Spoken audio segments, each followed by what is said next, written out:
Now, with Brian Wilson live in Charlotte, this is Common Sense coverage of the Democratic National Convention with Brian and Brian, sponsored by the Media Research Center. 105.9 FM and AM 630. WMAL. Good morning. Happy Tuesday to you. 8:07 on WMAL. Brian Even, I'm here in D.C. Brian Wilson down in Charlotte, North Carolina for the Democratic National Convention. Mr. Wilson. You doing all right? We're doing great. We have Sam Donaldson on the line. Of course, ABC News veteran, legend. Good morning, Sam. How are you? Yeah, watch out. Legend is one word away from calcified. I would never use that word. I would never use that word. You posed the question the Republicans are using so effectively. Right. The old Reagan question, are you better off today than you were 4 years ago? And the guy out of work has to say no, and the people who have lost their home have to say no. So the Democrats here on the defensive have come up with a variation of the question. Is America better off today than it was 4 years ago when the Republicans put us in the dumper, close quote. And Joe Biden says the answer is Osama bin Laden is dead and General Motors is alive. So they hope everyone will say yes. That's a tough sell. Yeah, well, the president has to save his job first, right? I mean, he's given speeches before, and he's got a speech to give in a couple of days. I don't know how much of a difference the speech makes or not, but his number one job is to save his job. Well, yeah, it's like it was the three of us that got a pink slip. We're worried about the old number one first, and that's natural.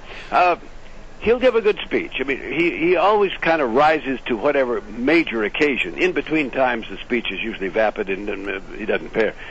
He'll give some sort of good speech, but it can't be the one he gave 4 years ago. Right. It's got to be one which, again, says the Republicans, if you turn them back in, we'll turn you out, middle class. They favor the rich, not you. I'm working for you. And there are many more of you than there are of the other guys who vote.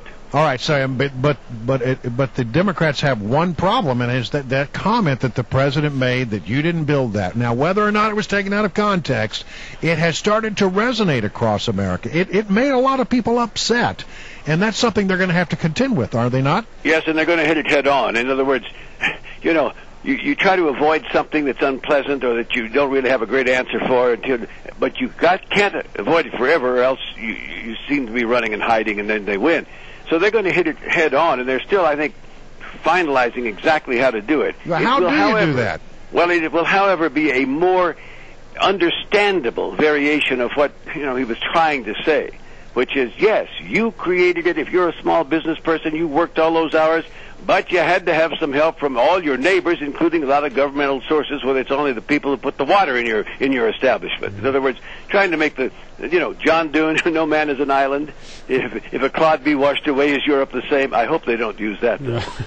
Yeah, well, but a lot of people we've talked to, they say that what angers them is that it's the belief that somehow government exists without taxpayers. And, government, built that road or put the money to that road, but it was our money. So it wasn't like we were getting this road for free.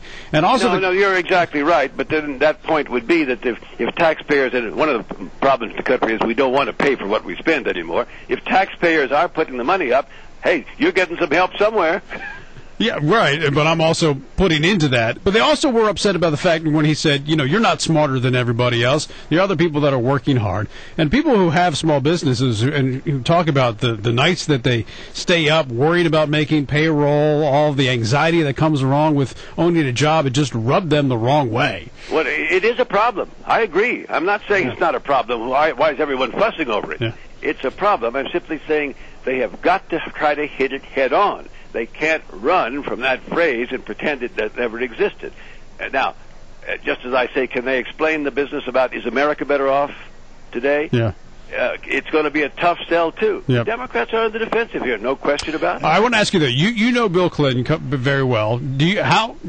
How much do you think Bill Clinton is relishing this role of speaking on Wednesday night? Oh, I think very much.